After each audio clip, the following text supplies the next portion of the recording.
If you're watching this at night, legs buzzing, unable to keep them still, here's the first thing worth saying. You're not imagining it, and it isn't a character flaw.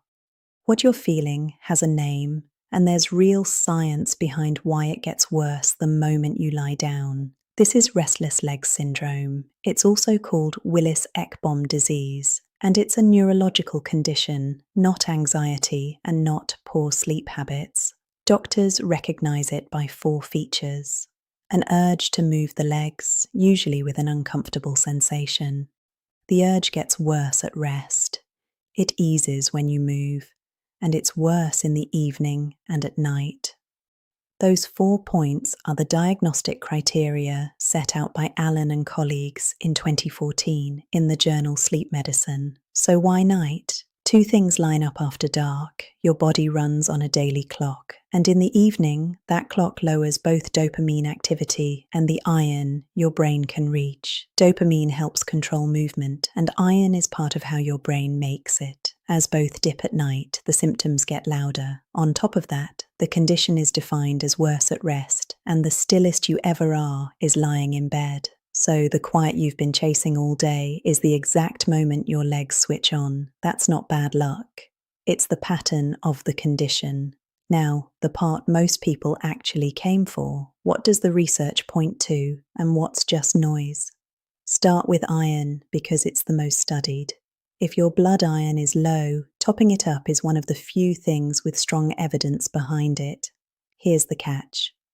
The level that matters for restless legs is ferritin, and the threshold the research uses is higher than the one most labs flag. A 2018 international consensus, again led by Allen and colleagues in sleep medicine, recommends considering iron replacement when ferritin sits below 75. Many labs only flag it under 30 or even under 12. So your iron can come back marked normal and still be too low for your legs. That's a conversation worth having with your GP and asking for the actual ferritin number. Next, triggers. A few things are recognized as making it worse for a lot of people. Caffeine, alcohol close to bedtime, being overtired, and some common medications, including certain antihistamines and some antidepressants. None of these cause the condition, but any of them can turn the volume up. If yours got louder around the time something changed, it's worth raising with whoever prescribed it. Please don't stop any medication on your own. A word on medication, carefully. For years, one group of drugs called dopamine agonists was the standard treatment. The problem is a phenomenon called augmentation, where over time the medication starts making symptoms worse, not better, often earlier in the day, and spreading. It affects a large share of long-term users.